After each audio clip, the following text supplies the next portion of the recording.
Welcome back, everybody. After a wonderful lunch, and that's how you can tell a good conference, if the people in the lunch are starting to talk business between them and have a good many ideas going on. That's exactly what was happening.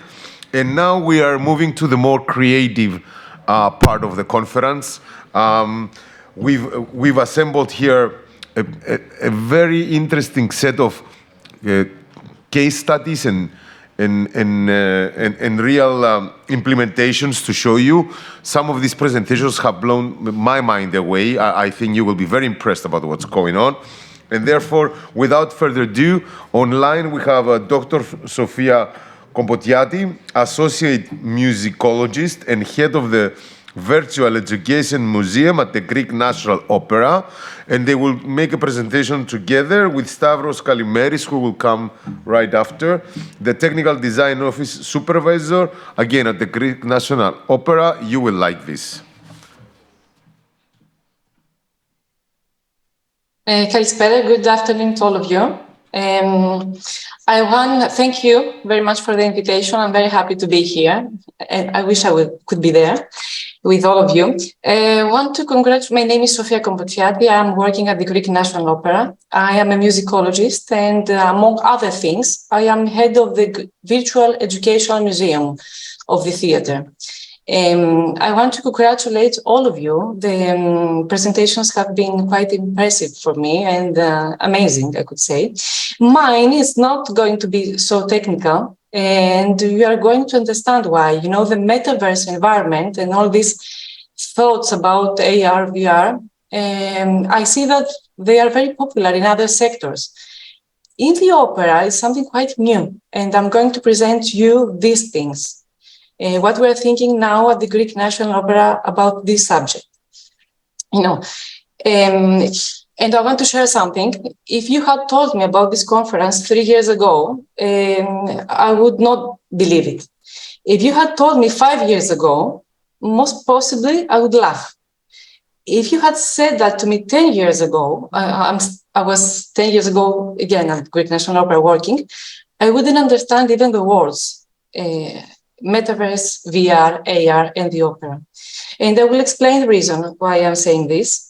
I will tell you a few words about the history of the theater and what it means to have an opera theater in Greece. You know, the Greek National Opera was founded in 1939. And those times, the performances were given at the National Theatre of Greece, Ethniko Theatro, for the ones you know. In March 1940, the popular operetta The Bat, Die Fledermaus, was staged for the first time, while in October of the same year, shortly before the start of the Greek-Italian War, the first opera was presented. It was the famous Madame Butterfly. This is The Bat. I'm taking you many years ago. It was in that theater and with that team that started its performances during the years of the German occupation that the young Maria Kalogeropoulou, later Callas, made her first artistic steps. In 1944, here we have Madame Butterfly. This is Maria Callas. In her first professional performance in Greece, it's Tosca in 1942. This is later in the 60s when she came back for the Pidavrous.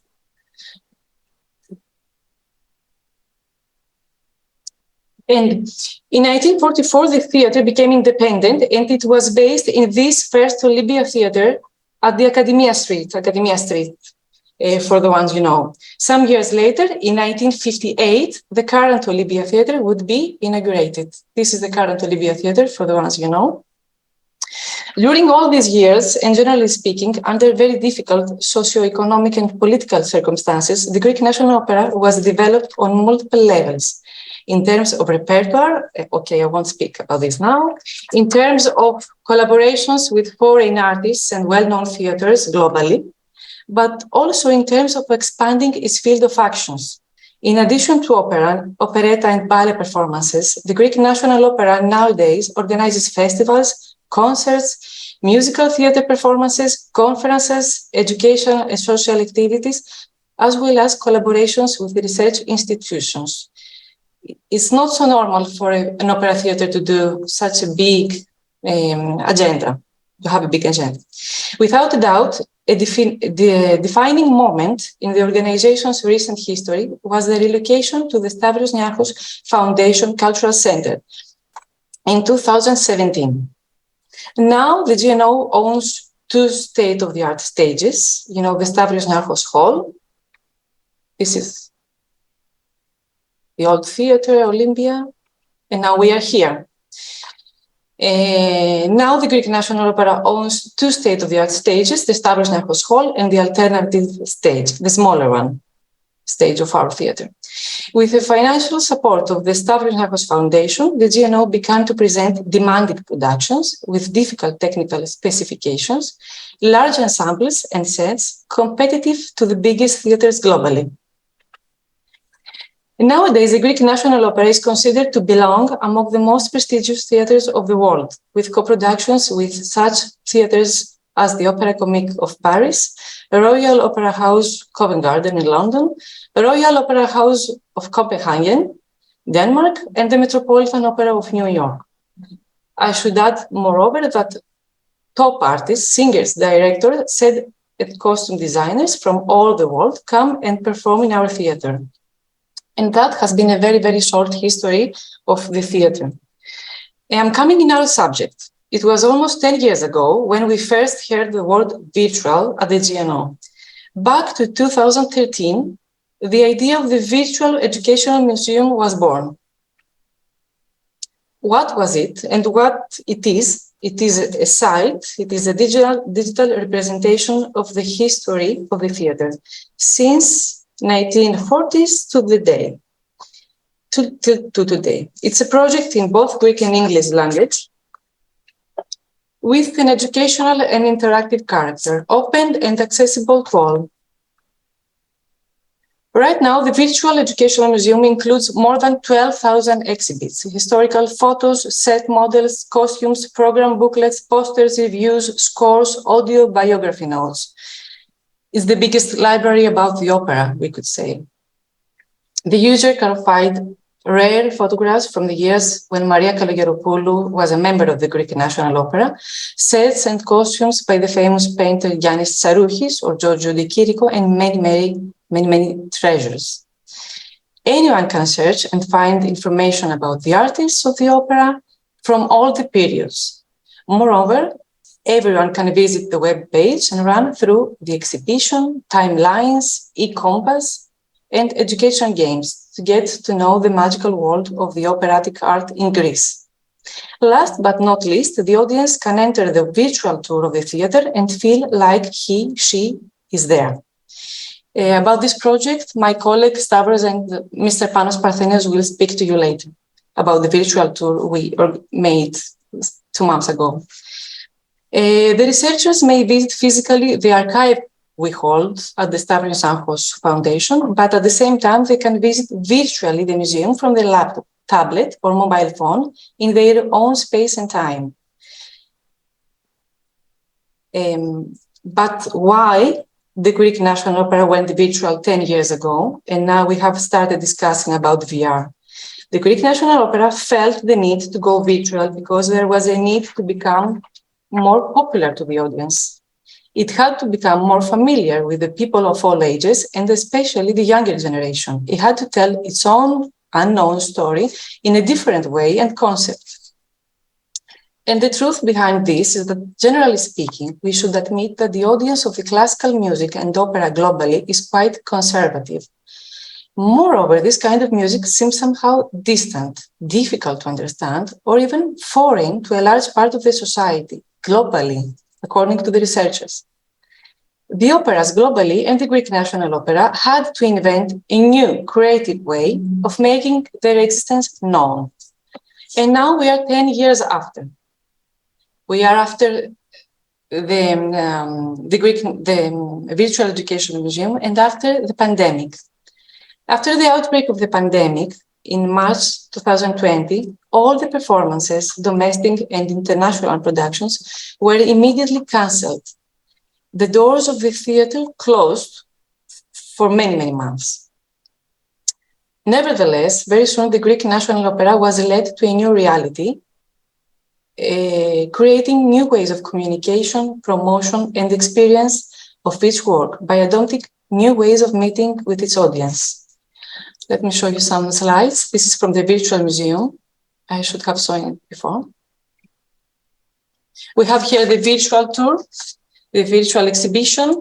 You can see here all the productions of the opera, the operetta and the ballets, and the artists that perform. This is the virtual tour through time and the electronic compass.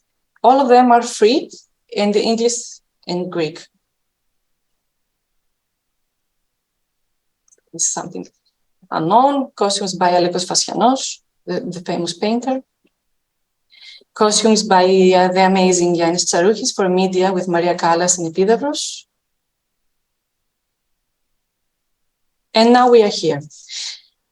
As I told you before, after the pandemic, the Greek National Opera presented a new way to communicate and promote its work, initially through the social networks and later through the GNO TV, the new online platform. With the help of the modern technological means, the GNO created and gave the possibility for her work to be seen by a new, expanded, and new global audience.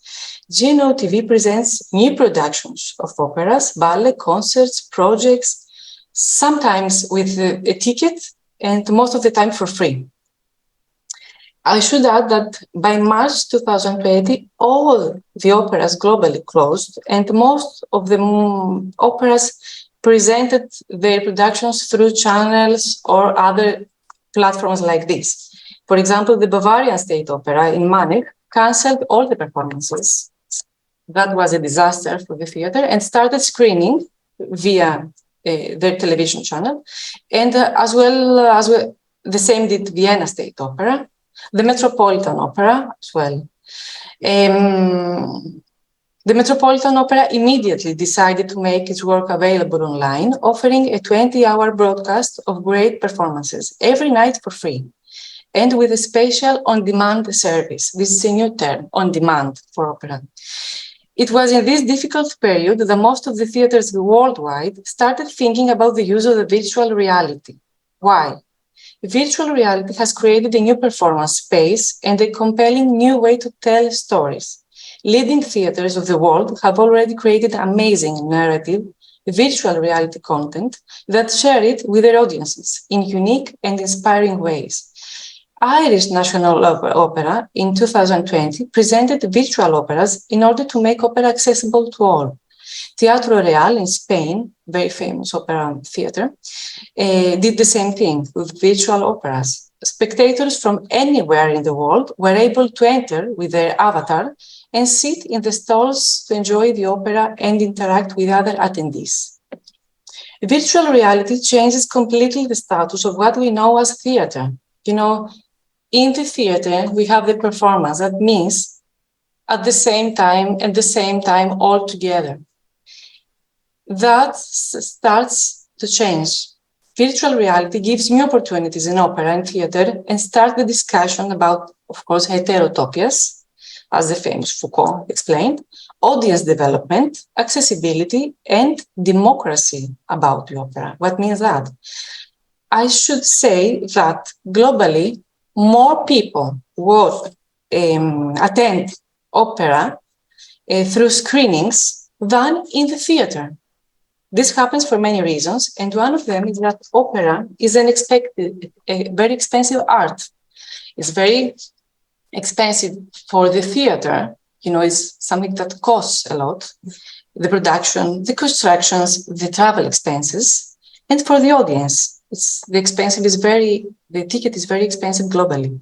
Virtual reality could probably make the opera more accessible, perhaps could make an opera for all. This is a huge subject to discuss, if opera is for everybody, for all.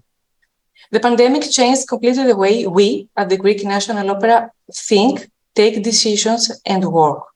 After the experience of the Virtual Educational Museum and the GNO TV, there are thoughts not about the virtual opera for now, but about virtual rehearsals. And Stavros, my colleague, will explain us more about that. That was my short presentation. Thank you all for your time. I've Thank you very much, Sophia. Excellent. Thanks for attending. I hope you're able to follow the program. Now, Stavros is going to take us through the technicalities. So thanks a lot, Sophia. Okay.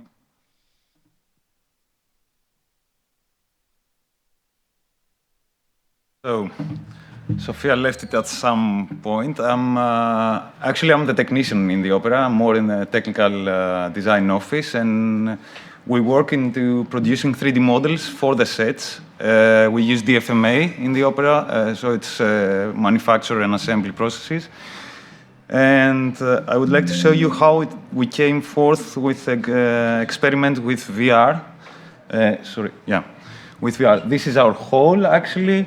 During COVID era, we understood that it was not possible actually to communicate drawings, CAD drawings to, we could do it only by sending them, but we couldn't have the physical model that usually the scenographers and the directors use in order to play an experiment on how they're going to position all the actors, the soloists, the choruses inside.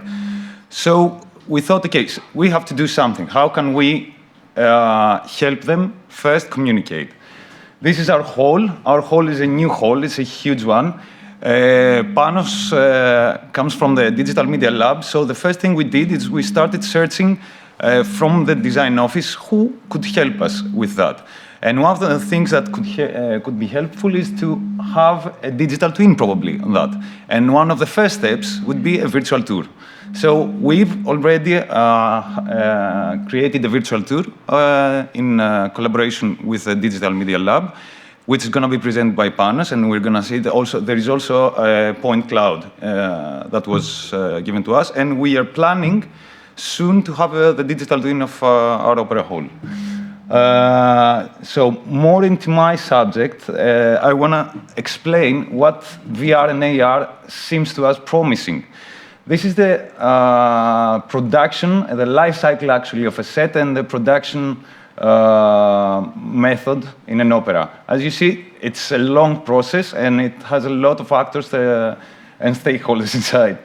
We're planning to use it in the technical design phase and construction, mostly. And at that point, exactly, in this period, we have also the rehearsals. So there are three aspects that we're planning of VR and AR to implement. One of them, the first one is inside the workshops to use AR into construction. I'm going to show you later how we're planning to do that. The second one is the assembly process.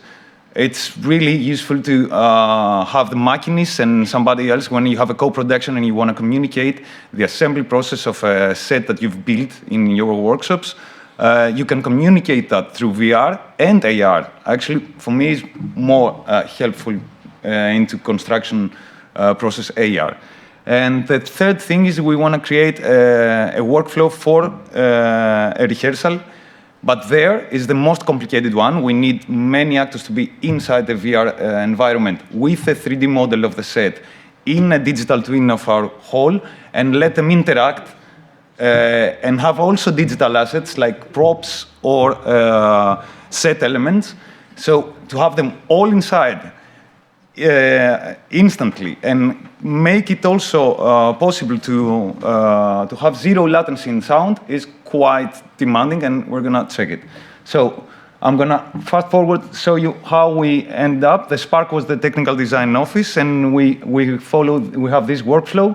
So we produce models. The first is the drawings we get from the set designer, and then we start building the set. We have fab drawings, digital fabrication manufacture. In this, at this process, we're planning to use the AR, and we're going to use it in a way that we found through hologram. I've already tested it with my mobile Android, but I would like to have also this one. Just some seconds from this video.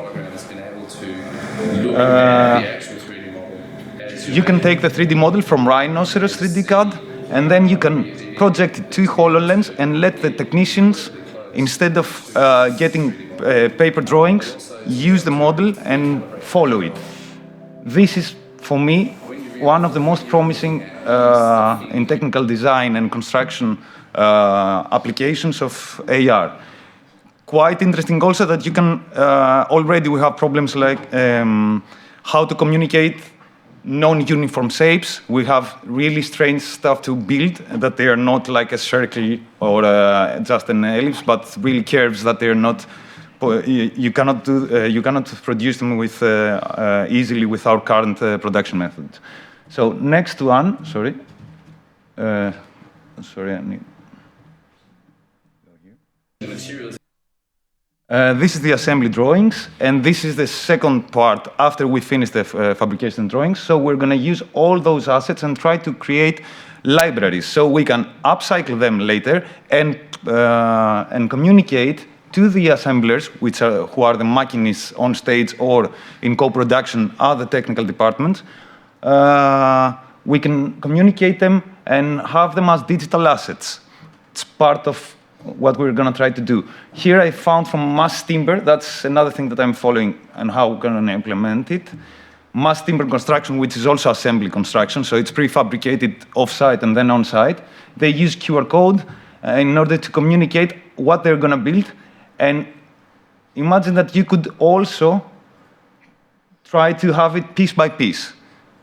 So that's another application for me that I find quite useful, AR, and I know now that it's already happening in construction of concrete buildings and mass timber, that they used also to check the beamification processes. They use HoloLens for the engineers to check that all the piping and the electromechanical equipment have been correctly installed. So from the 3D model, we have construction, assembly, and technical rehearsal, and we can use the time between construction, assembly, and technical rehearsal to have a VR rehearsal, and that's the last project. Here you can see one of the platforms in the workshops, backstage, main stage. This process, in order to build it, in order to build it and then reach that point, it's some months. So we can use those months with a 3D model in VR to rehearse. People now rehearse like that for months. Like they only have a one-to-one scale top view with gaffer tape on the backstages because there is no piece like 4 months in advance from the set. Challenge that we have in our project for a virtual rehearsal is the computational power, and that's how Digital Media Lab is going to help us. Our director, George Koumendakis, is quite open in order to give it as a rehearsal and not as an end product, because he wants to have the artists come inside this process and not impose to the artists the VR process. By having them rehearse and not asking them an end product is quite useful to not have friction for that, especially in a more conservative space that it is the opera. So this introduction is part of the challenge, and to achieve zero latency for sound transfer, we've done it in a way during COVID with choruses, with our sound engineers. It's not quite easy, and this is where we need also 5G and also be equipped. The goggles and everything else, they're more into transferring data not for sound, but only for vision. It's something that we're searching, and we're gonna also partner with other institutions and organizations. Opportunities is audience development. VR environments are gonna expand our audiences, reduce of material waste and budget, because we have no misunderstandings and misconceptions, is a streamlined processing of the production process, and a reduce of our CO2 footprint, because if we have a virtual rehearsal, then we do not need those really frequent flights of international collaborators, which are a lot in an opera. It's more than 100 people probably working for a production. That's all from me. Thank you.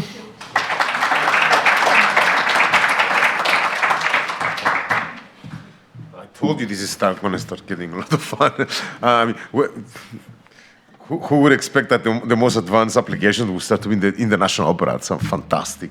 And, 5G and low latency are music to our ears, because we would love to envision the first 5G opera house, in the world. That would be wonderful. So the person behind all this innovation, Panos Parthenios, a great friend, very, very capable professional. He's a professor of digital technologies and architectural design, director of the Digital Media Lab, Technical University of Crete. Pano?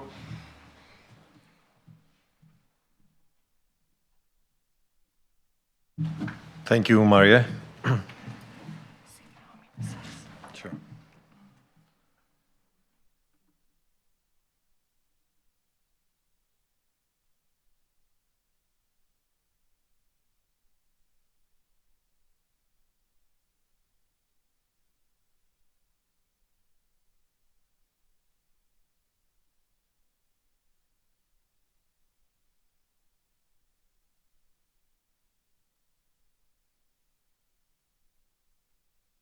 So, hi everybody. Thank you, Maria, and thank you for organizing this fantastic event today. We heard so many amazing things already. I'm going to try to be very quick. My name is Panos Parthenios, and I'm sitting in both worlds, very different from where you're coming. I'm basically an architect, first of all, and also a professor of architectural technology in the Technical University of Crete.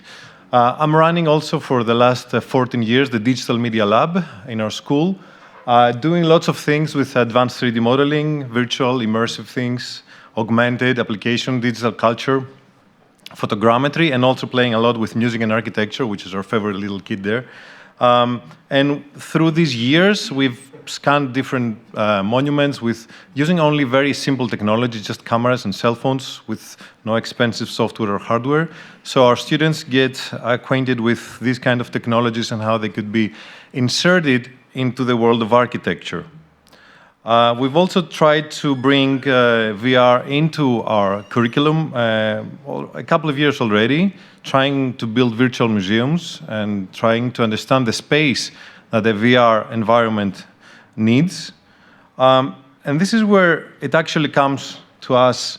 This is a slide that I've been showing for like 20 years now. We've always, as architects, been interested in between the two worlds, the digital and the analog. And now, these days, this becomes more and more hot, the whole VR immersive thing, the hybrid worlds that are, the digital and the analog become a thinner and thinner line as we move ahead.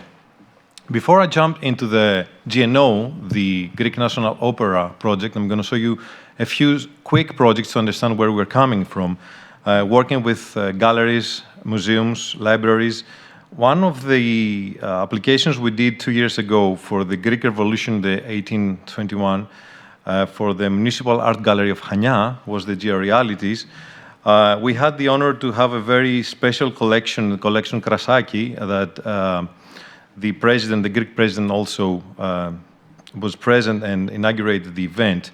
And besides having all these wonderful paintings and sculptures that were very rare and for the first time were shown to the public, we were asked to not only make a digital twin of the space and all the works, but also add more layers of reality to this exhibition. So number one, we created the digital twin of the space. Okay, that's easy. That's something many people do nowadays. But how do you move ahead from that? Once you have the digital clone, once you have the digital copy of the space, once you have scanned all the documents, all the paintings and the sculptures, what can you do with that? Besides, of course, during the pandemic, giving the chance to more people to visit the exhibition, we created a digital clone so that schools could visit, wear their glasses, and create a different installation of the exhibition. So they could actually move around the paintings inside the digital clone and create and understand how an art exhibition is set up. So understand the colors, understand the lighting, being able to touch the paintings and move them around, This is not what you're seeing yet. This is this one, the second one, the game. We call it a game. And there were so many schools visiting for that reason that was beyond our expectations. And at the end of their visit, they could get a copy, a printout copy of how this specific class of the school actually set up the exhibition. It was a very educational and interactive process for them. It was very, very well. The students loved it so much. Here you can see that you're actually moving around the paintings inside the digital clone of the space, and you can create your own version of the exhibition.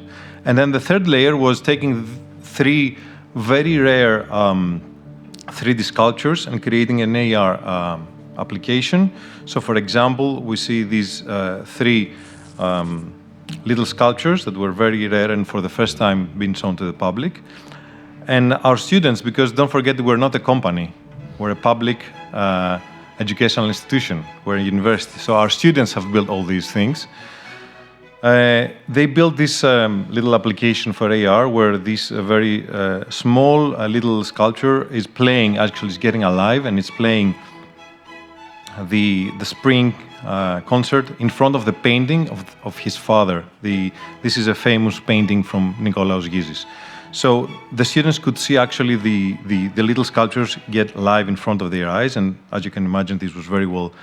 All of them liked it. And then we moved on to other uses of the digital clone. For example, for another exhibition in the Municipal Art Gallery of Chania, for John Craxton this summer, it was also a very nice exhibition. There was no way to connect the studio of the artist, which was a very small little house in the old town of Chania, you can see on the right.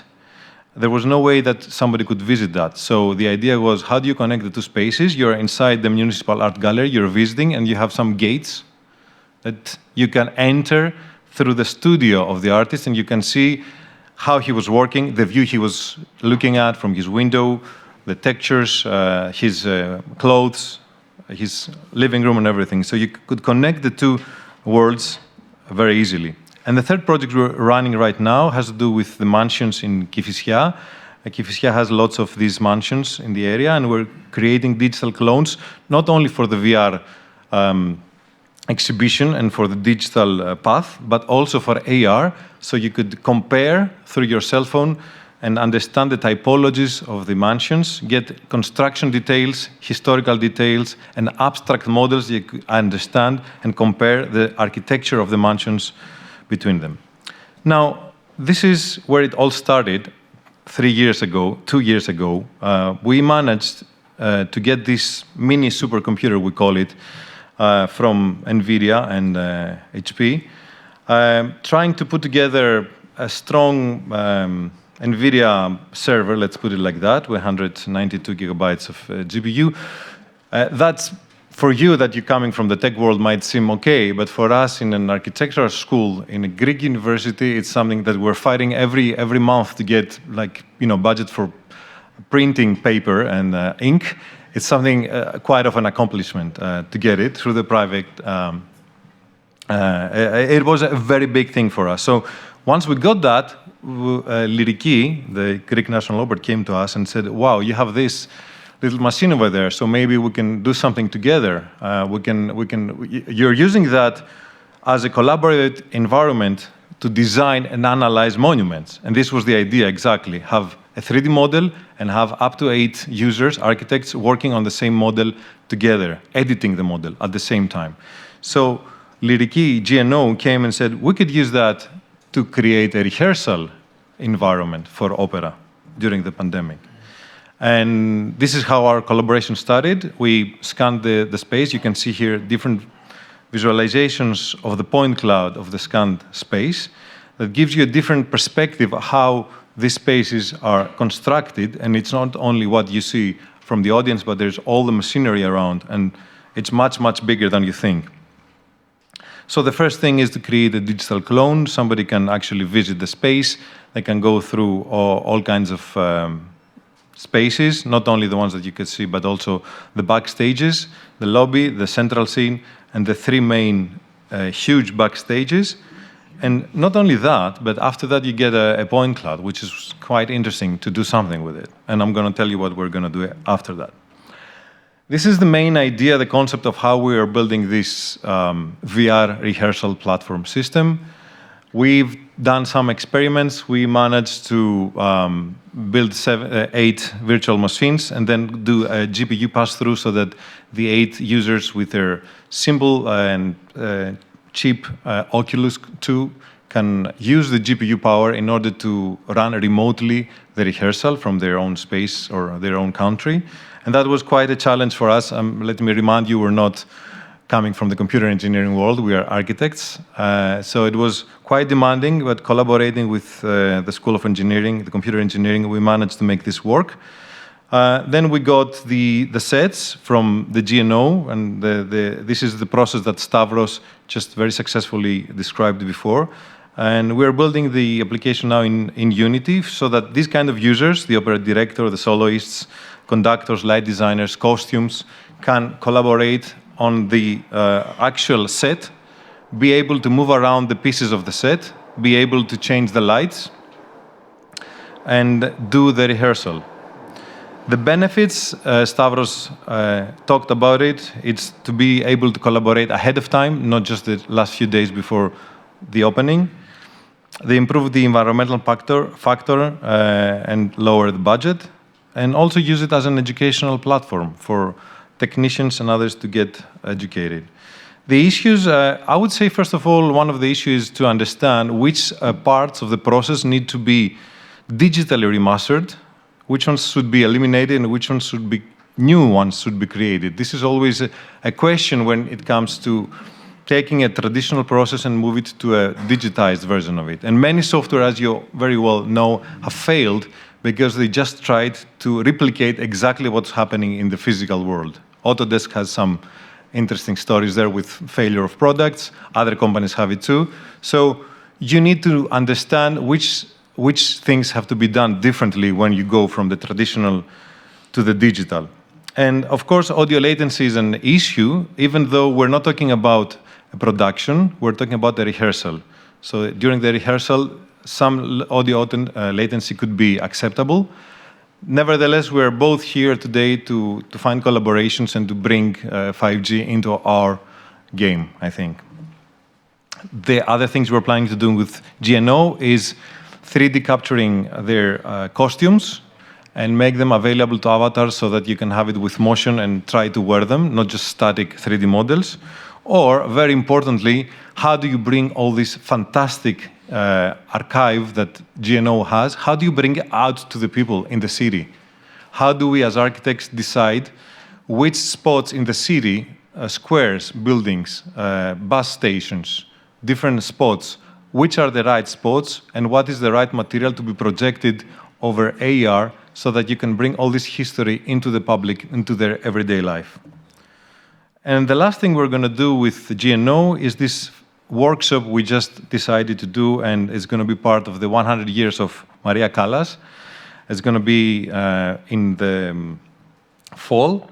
We have this 3D model, as you saw before, and we're going to run a workshop, the Digital Media Lab, along with the GNO, a fantastic workshop on the convergence of architecture and music. So we're going to take the 3D models, the point clouds that we created, and we're going to give it to the participants of one week, playing around with software such as Touch Designer, Blender, and other software, and try to understand how the voice of Maria Callas could be visualized spatially.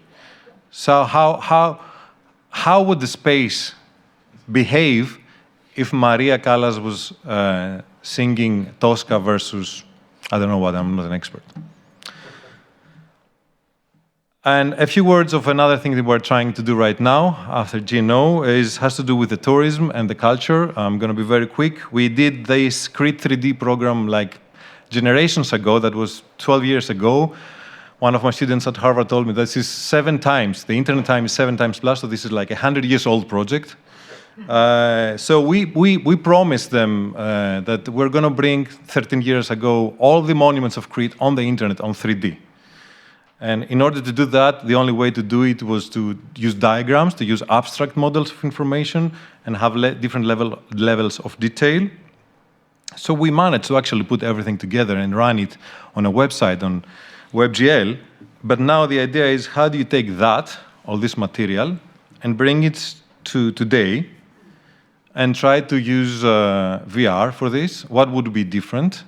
And take all this culture into the metaverse and see the evolution of the monuments during the historical periods, because the monuments are not static, they change, they get extensions or they take things off. So, thank you, yeah.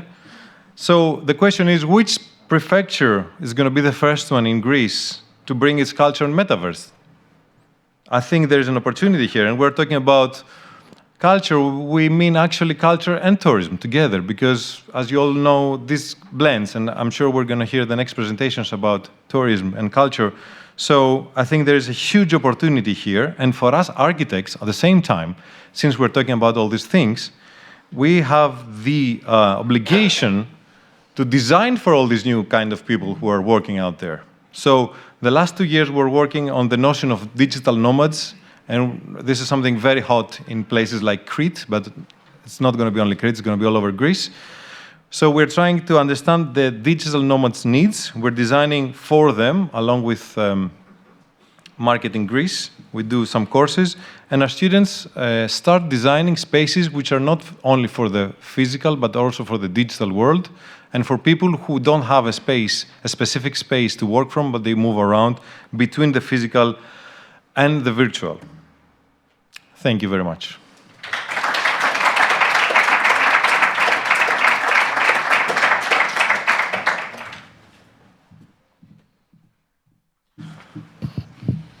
Visualizing the voice of Maria Callas in 3D space, like simply wow, excellent. Moving now into tourism, we have another global authority, another prominent Greek working in the UK, Professor Dimitrios Bouchalis. He's a professor, director of the e-tourism lab, deputy director of the International Center for Tourism and Hospitality Research. He's also at Bournemouth University Business School. We have a special video that he sent us. He works all over the world. Are we ready to go with the video? There's many use cases that he's going to tell us right now. Hello, it's a great pleasure to be with you today and discuss some of the biggest developments that we see in business transformation and that they're coming through technology, the artificial intelligence revolution that's happening, and metaverse as some of the key issues that they are driving the technological developments to the future. I'm going to go through a quick presentation, and I'm going to show you quite a lot of pictures in order to be able to understand some of the major developments and see how you can take advantage in your line of work, whether it is business or whether it's planning and development. Let me try to share my presentation with you.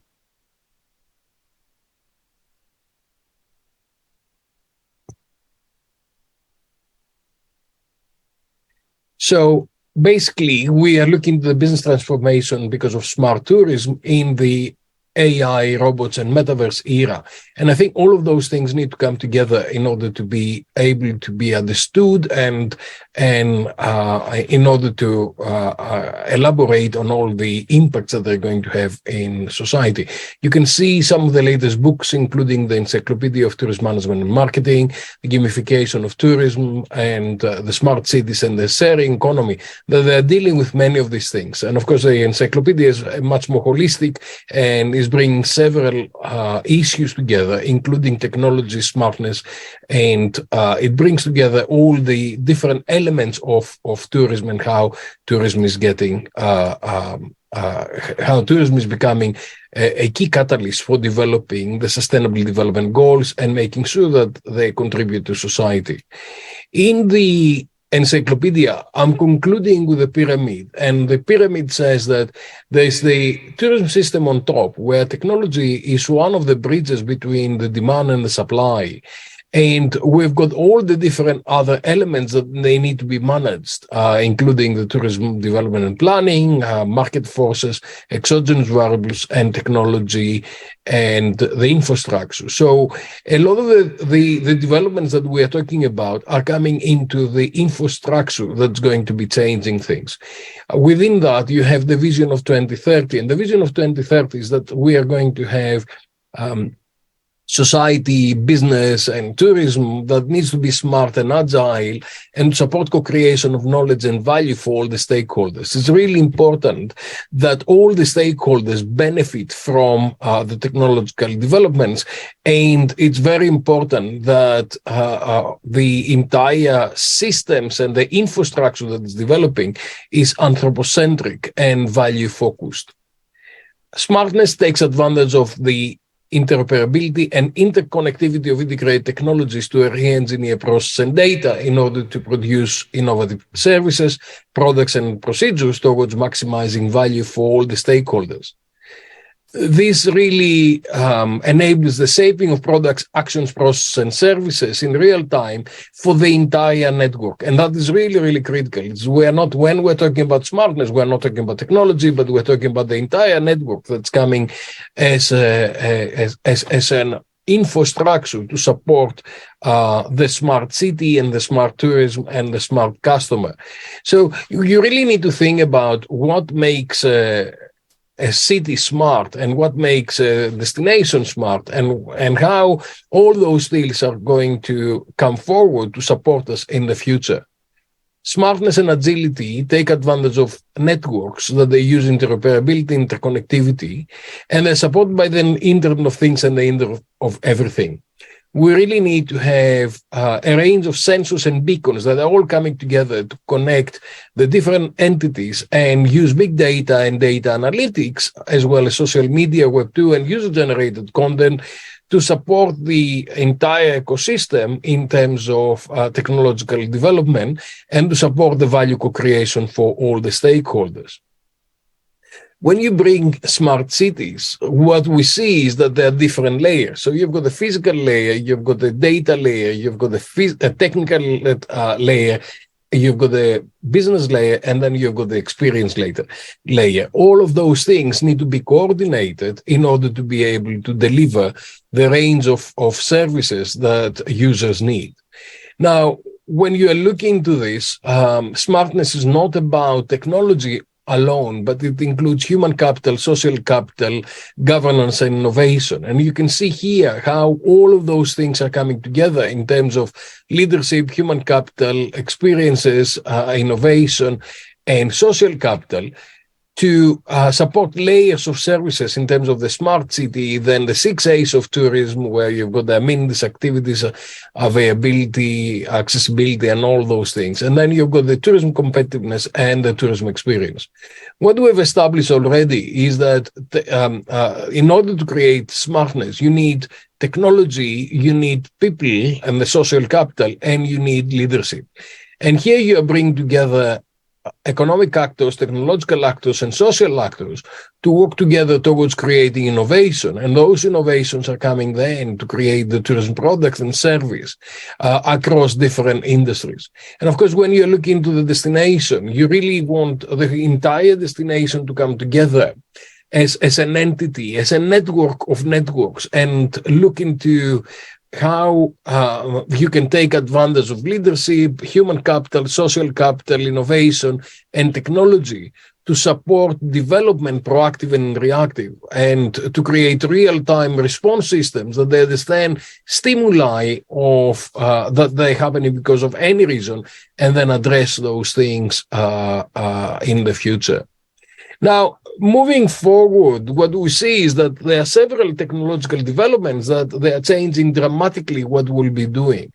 And I call it the future-proofing of tourism, because it's really about bringing the whole range of different players together. So you've got ambient intelligence, smart cities, and smart tourism. You've got artificial intelligence and ChatGPT and all of those new services that are emerging. You've got robots, bots, autonomous vehicles, and drones. And then you've got hybrid living and traveling that's epitomized through Metaverse. When you look into what's happening is that you can see that different technologies came over the different years.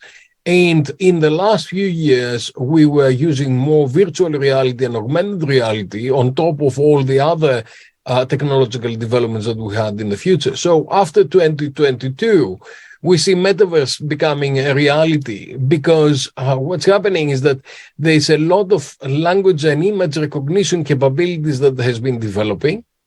And what's happening is that a lot of those things can be reconstructed in digital twins and in digital environments. And that will enable people to jump between real to virtual and back to real. All of these things are supported by a range of different things. So ambient intelligence is one of them in terms of introducing smart systems to everybody environments and propelling interconnectivity and interoperability across the entire ecosystem through the Internet of Things and the Internet of Everything. This brings technical developments, including artificial intelligence, machine learning, ambient connectivity through wide area Wi-Fi and 5G, and autonomous vehicles and robots. So all of those things are pushing a new reality where you've got customer centricity, you've got the customer right in the middle, and you've got customer portability. The customer is moving, and they're moving together with their own profile. And then all the technologies are aligned to the user requirements, and they are proactively engaging with the ecosystem in the network locally and pull all the relevant information, all the relevant actions, all the relevant process in order to make sure that consumer and stakeholder requirements are met.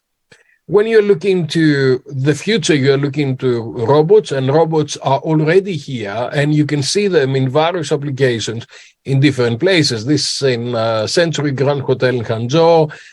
This is in K11 in Hong Kong.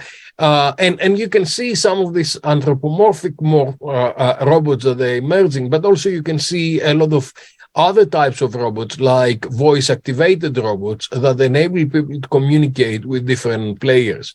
And this is some research that we've done looking into what robots do we find in hotels and what robots do you find in at home, and the areas where those two are connected. And many different places are now start using robots as part of their service. So this is the Robotia in K11 Hong Kong, where it is creating teas and gelatos and different things for you. And then it also dances if there is someone who's buying one of these products to thank the customer for their customer. We've done a lot of research with several colleagues from around the world about the adoption of robots. And what we see is that one of the things that people are looking is the technical advantage, but also they are looking to the top management support and the leadership, and they are looking to the competitive pressure. So if my competitors have got one, I'll need to get one. So robots will be emerging, and they'll becoming part of the service provision. And this is two ladies I was talking to when I was in Hong Kong last year. One was talking about science, the other was a nurse, and she was asking me all kind of health-related questions, having an interface that was very advanced using natural language.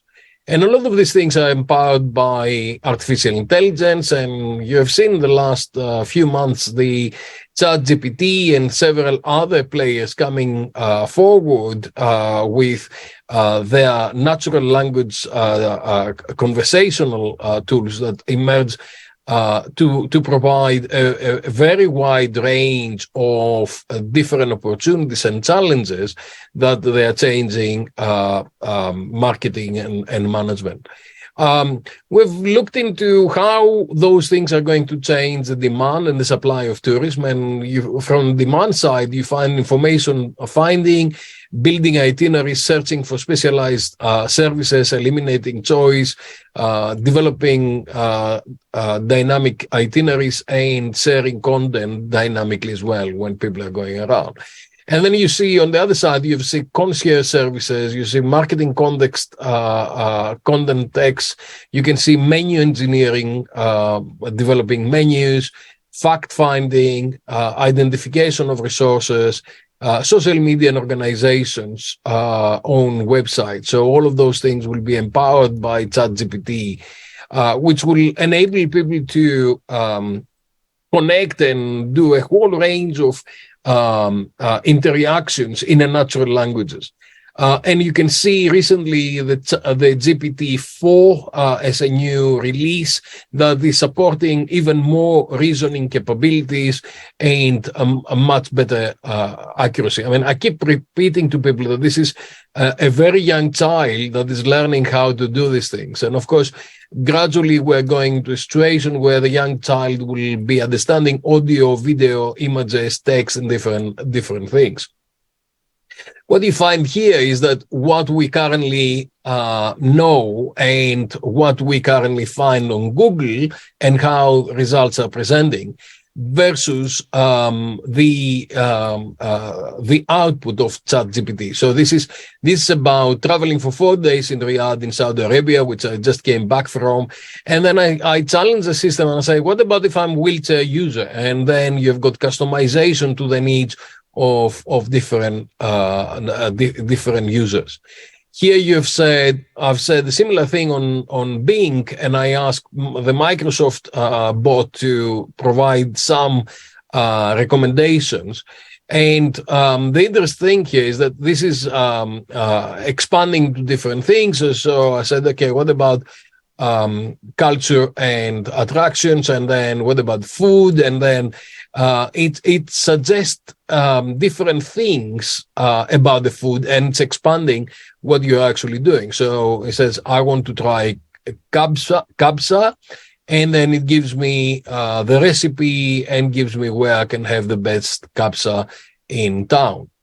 Now, the other thing that AI will be developing is images, and a lot of these images will be created instantly almost, and they'll be photorealistic. So there are a lot of challenges with that. This is what happened when someone tried the system to see how it would be if Trump was arrested. And of course, all these are fake images, but they are so photorealistic that people will take them for real. And then this is my friend Lee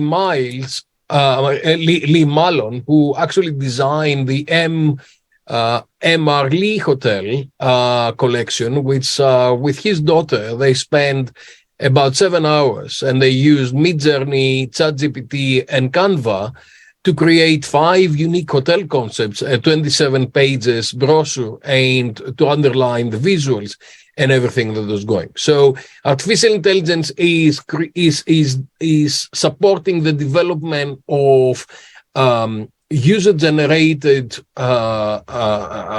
content that is actually AI-generated content by users creating requirements. This is supporting a whole range of things. So we'll have an abundance of content that will be emerging from these developments. And then when you're looking to Metaverse, Metaverse will be supporting the hybrid living, and increasingly will have the opportunity to actually live in different worlds, wherever these worlds are.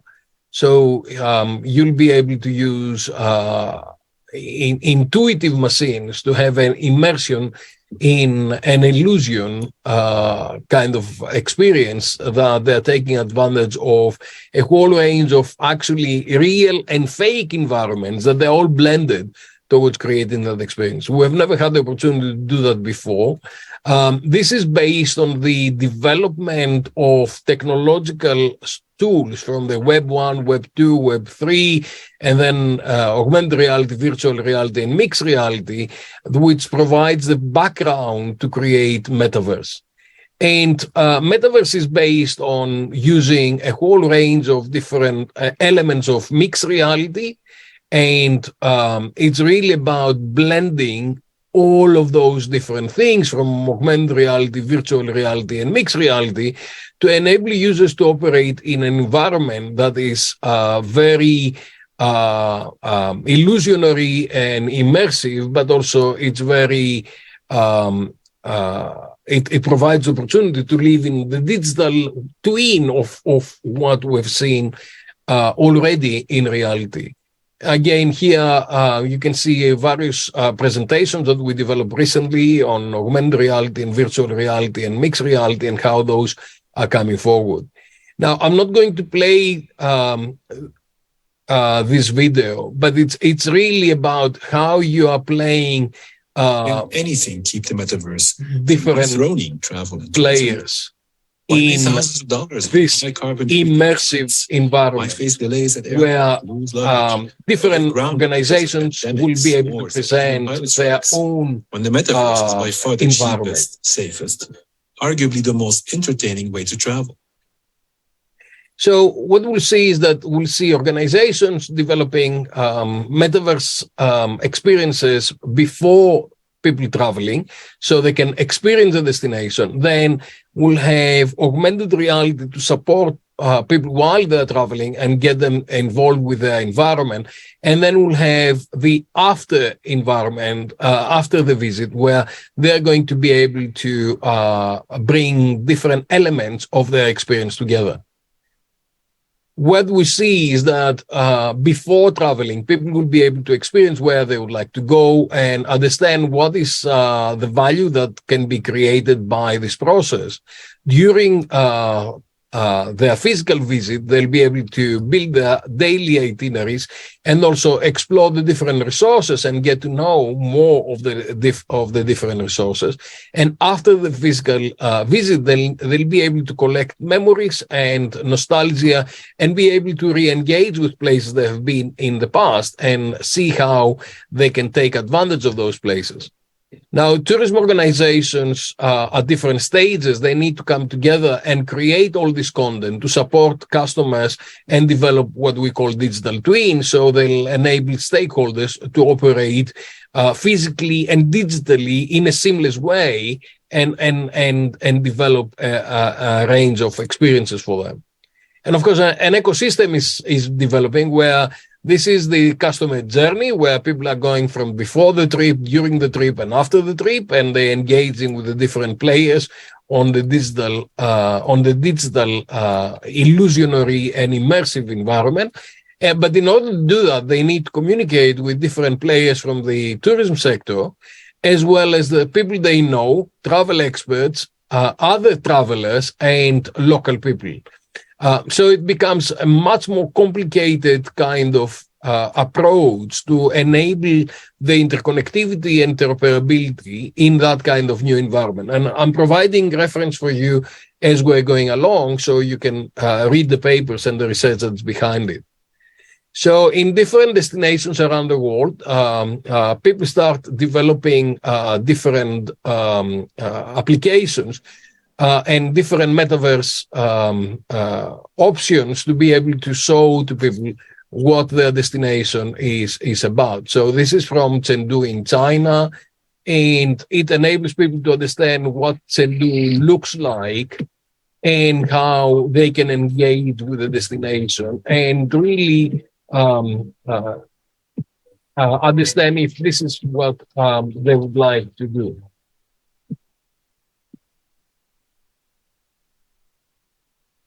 So you remember the 90s, we were told not to sit nearby the television. Now we increasingly will be using all these different devices and will be engaging with different digital entities on the illusionary level. We talked about mixed reality spectrum. And what you see is that this is a very interesting video from Bali, where it has got a 360 degrees kind of approach to things, where these people are explaining what Bali looks like and taking you around to see how Bali is. Today, Louisa and I are off for another trip. Where are we going to?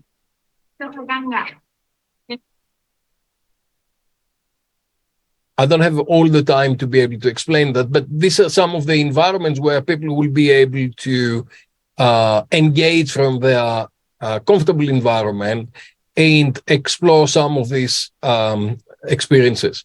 Now, this is an event where you can have different kinds of events at the same time and enjoy hybrid environments. Now, there are a lot of applications that are emerging, like in military or in medical applications. And these are some of the key developments that I see that Metaverse will be developing. And actually, we'll be using a lot of those things in tourism as a result of that. And of course, education. This is some developments that are happening in Ethiopia, in Uganda currently, where metaverse and virtual reality is used for teaching people that they wouldn't have normally the resources to do that, a range of different things. Now, gradually, we are going towards a range of other autonomous vehicles that will be emerging, and those will be setting up the future of tourism and technology. With these thoughts, I'm going to finish by showing the books again, which include all these different elements and the research. And I will say thank you very much for giving me the opportunity, and please stay in touch with me. Thank you so much.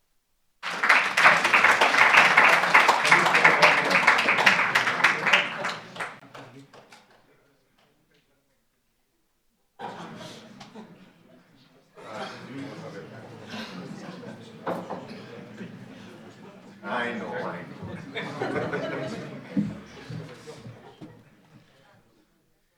Okay, we're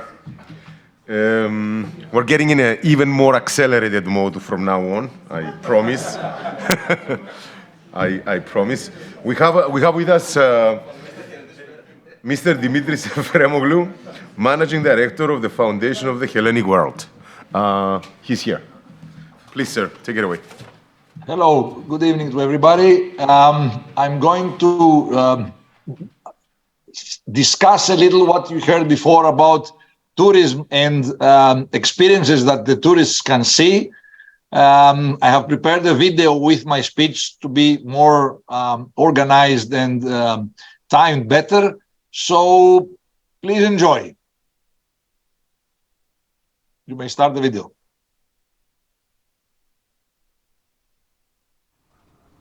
Ladies and gentlemen, it is my great pleasure to be on this virtual podium among you today. As the CEO of the Foundation of the Hellenic World, a cultural and research institution committed to preserving historical memory and Hellenic tradition, I am honored to present to you our innovative use of three-dimensional representations and virtual reality. Today, I would like to give you a glimpse of how the Foundation of the Hellenic World uses the technology of virtual reality to reconstitute monuments and places of our cultural heritage, both tangible and intangible, and how we envision this in the metaverse future. At the Foundation of the Hellenic World, we are fully committed in preserving and disseminating Hellenic history and tradition through the use of new technologies in order to make it more appealing and educational, especially for the younger generation. From our very beginning in 1993, we used the technology of 3D representations for the reconstruction of monuments and cities of Hellenism that have been partially or completely destroyed.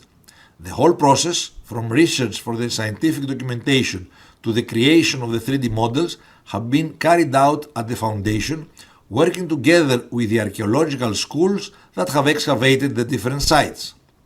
The Foundation's 3D representations have received numerous awards, and our 3D Olympia and Olympic Games documentary constitutes a permanent exhibit at the Olympic Games Museum in Lausanne.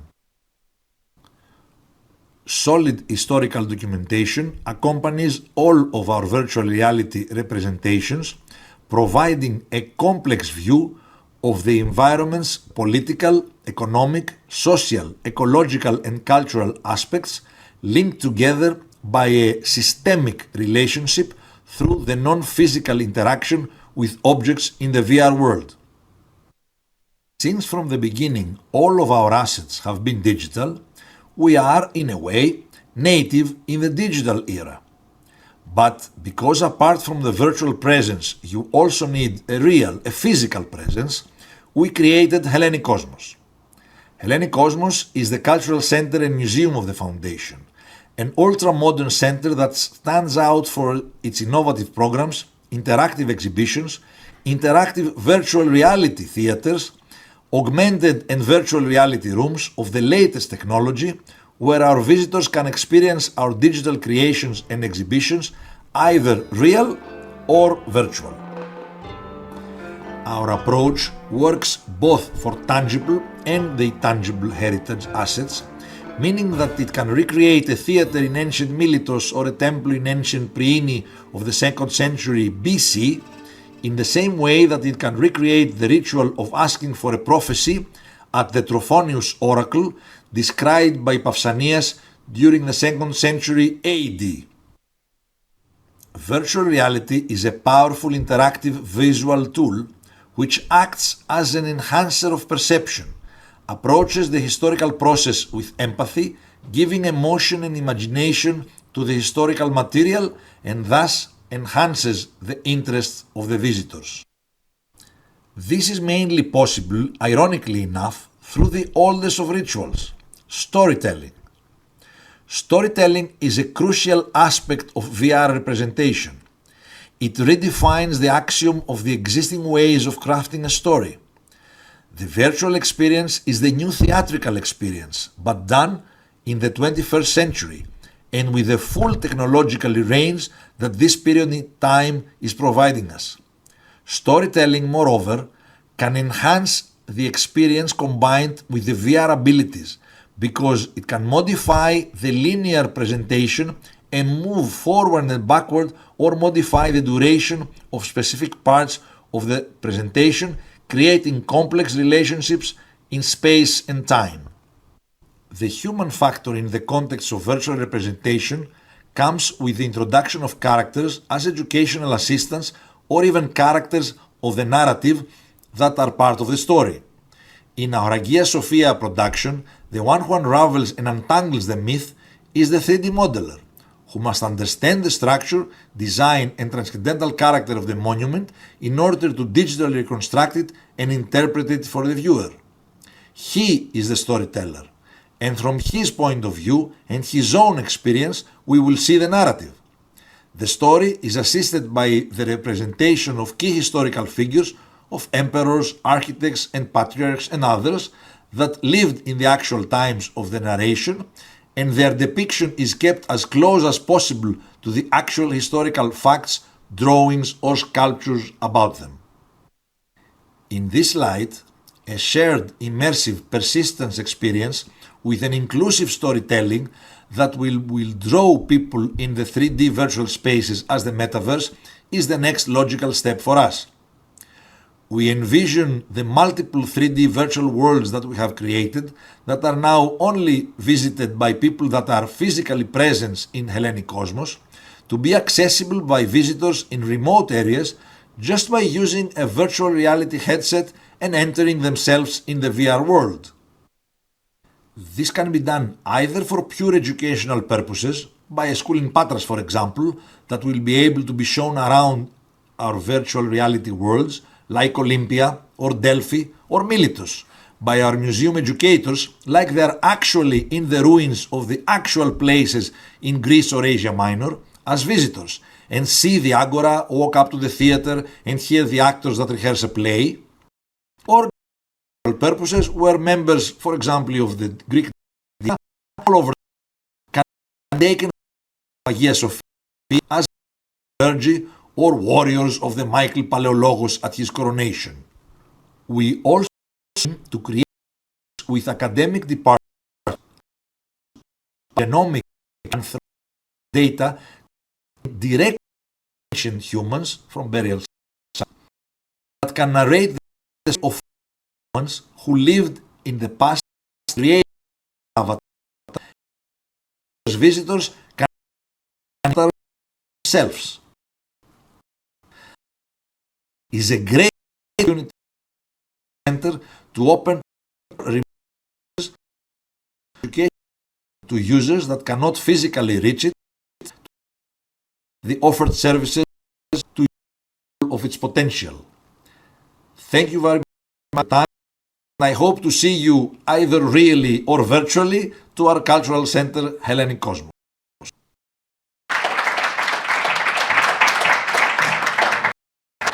Fascinating so much. Just before the break, talk actual curator more of the art 3.0 pioneer. Hi Maya. Play.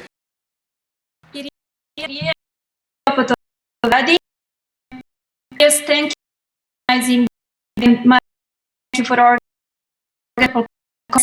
what we have seen that the metaverse is very slow and that the field of the term are, and I find conferences of this kind very important. It's a place where we can any sector operate function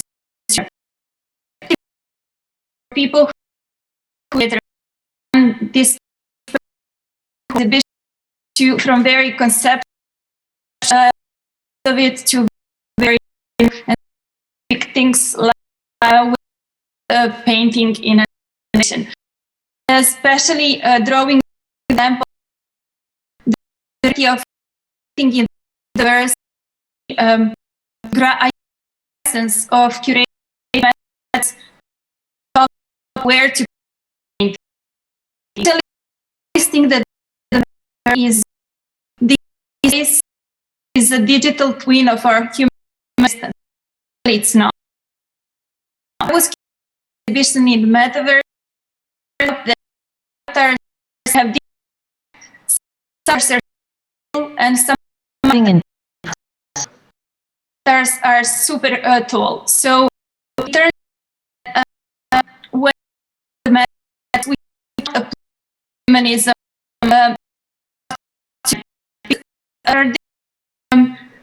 in different strategies, because if you position a painting on the level, you go with level small and somebody be a giant avatar in the metaverse. Painting, I to be some dynamics in it, but to start with presentation, just give me a sign if you can see. Not yet.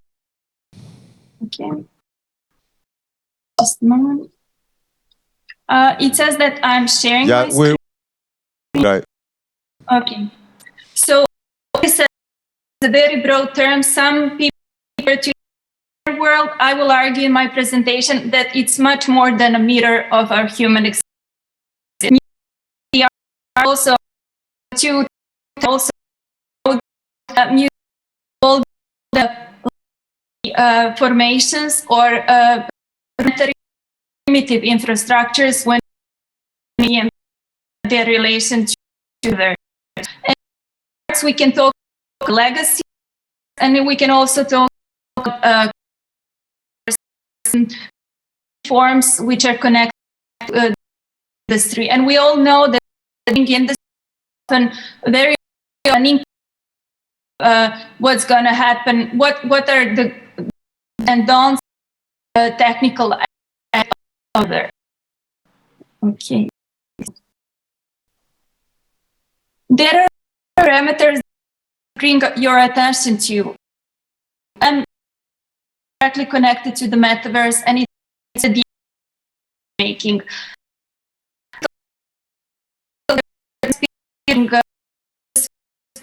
With you, it is you meanings. It's been a place of meeting people, and it really works when it becomes a necessity. You cannot make people come to the metaverse unless they have to, and they will do it gladly if they have a community to meet up with the metaverse, like I'm doing, for example, now. So there has to be a common goal, a shared value that the metaverse is somehow embedded within, and then the augmented placemaking will work.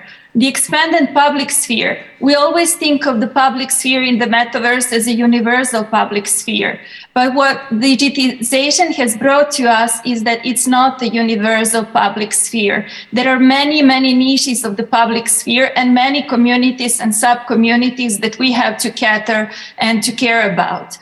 So if we position a painting in the space, we have to understand that maybe somebody in the metaverse will choose to be a very, very little and not a tall, giant avatar. So we have to understand that many people will, when they get into the metaverse, they will pick up what they cannot, they will choose for what they cannot choose for in the real time and space. So, for example, in the metaverse, you will see many female avatars that are actually men in the real world. So that's what I mean by the expanded public sphere. Also, in the expanded public sphere, we have to be super aware of the fact that everybody can become an author. Everybody can dress as they like. They can drive what they want. So what we know as humanity is going to be super expanded in the public sphere. Also, that is also connected to the notion of very diversified audiences, but also the new social dynamics. Because we have an avatar, if we have an avatar in the metaverse who wants to see the painting at the eye height, and it's super little, maybe the avatar is going to fly and not walk. So we have to adjust the physical space to this new kind of dynamics. So, but coming from the reality, and not the metaverse reality, but the human reality, there is a big gap happening between the so-called rudimentary institutions and the evolution happening in the high tech. We have witnessed today many impressive aspects of the technological progress and how they can be applied. But on the other hand, we have the rudimentary institutional infrastructures that are not bridging the gap towards the high tech progress.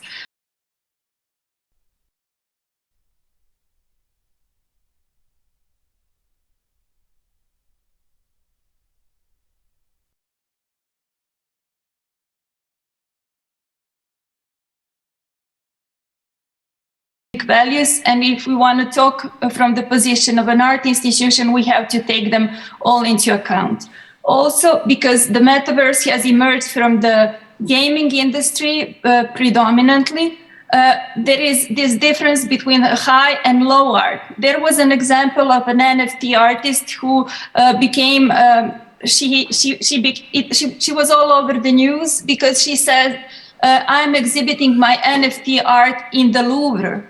And everybody was like astonished by the fact that she was going to exhibit at the Louvre. But the fact was that she was exhibiting not at the Louvre Museum, but at the shopping mall nearby called the Louvre Carousel. So because we're dealing with different communities, we're also dealing with different statuses and of art, which means the difference between the high and the low art. So this gap has to be bridged also on the level of aesthetics, because people who are coming from the high, from the low art, so to say, and the gaming industry, they are not capable of producing masterpieces of art. So we have to, in the art sector, we have to evaluate from which perspective we would like to tackle the aesthetics of the metaverse. So we're living now at the time where there is a big need for the leaders, for the change, and these leaders are supposed to lead towards the 20th century cultural infrastructure. I tried to map some of these for you. And these, if you ask me, these are the three most progressive entities who are dealing with this change and the transition from of the art world towards the metaverse. One of them is the future art ecosystems by the Serpentine Galleries. And I would say that they are very dedicated because, of course, they have huge funds and they have knowledge and amazing experts working for them. They are leading in the field because they try to understand what the future of art ecosystem should be, not only from one niche, but from many different niches. On the other hand, the second, Tezos and Fuel Arts Accelerator and their WEC lab, they're driving the change from the perspective of the blockchain. And they're not interested as much about the aesthetics or the experience of contemporary art or any kind of art online, but they're interested in the blockchain and how culture, and for me, there's a big thread there. They are interested to understand how culture and how museums and art institutions can be used to make the transition of the society towards the blockchain. And the last example that I have here, it's happening around the 20th of April at Stanford University, and it's based on the book of Andres Santo about the museums of tomorrow. And it's the attempt to understand how the museums of tomorrow will have to tackle the transitions towards the technological transitions also towards the metaverse. So if we want to make some advancement in the institution of art, we have to reformulate and to go beyond the limits of the existing mission of every single institution. We cannot talk broadly about every institution in the same way. Every institution has a specific mission and we have to reconsider it specifically. There is an infrastructure that has to be augmented in a sense of the augmented placemaking. Also, there is a lot of work to be done on the sensorial and the experiential. I'm talking about the user experience of art and the audience. And what I would also use this panel to argue for is we have to reclaim and redefine the expertise of the people working in the art sector. They have a lot to bring to the table. We would understand that before, artists were using many theories to project new perspectives on their canvases. Today, we have to help them to understand how to project new perspectives through the screens or any kind of screens that we're gonna produce as a new tech in the future. So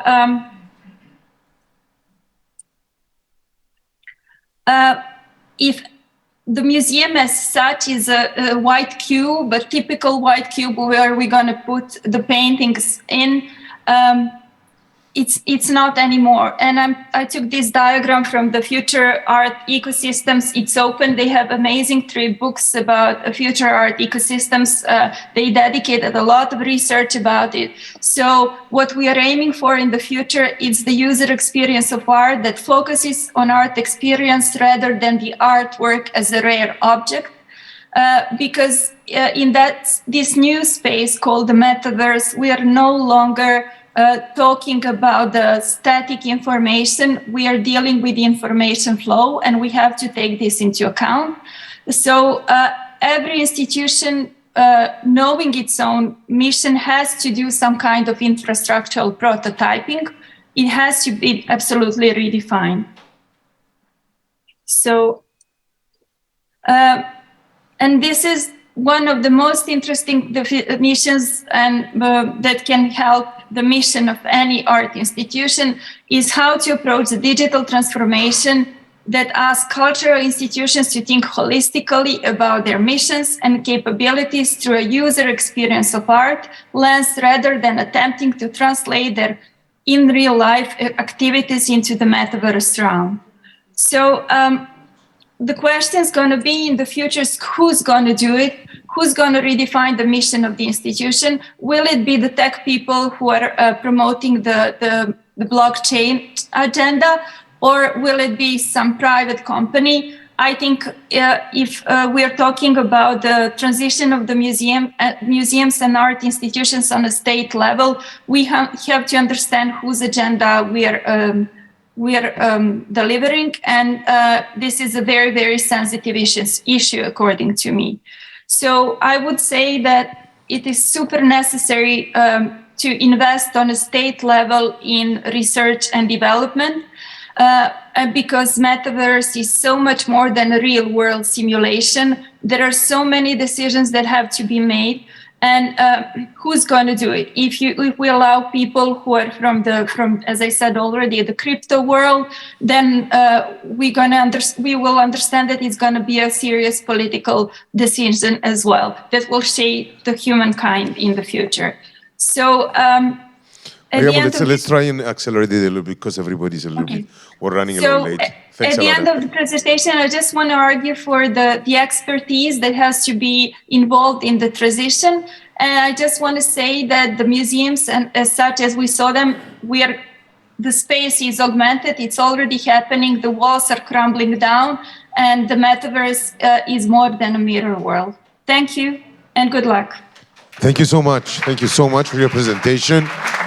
Ladies and gentlemen, this is going to be the fastest coffee you have ever had. So let's see who makes it up and down the stairs the fastest.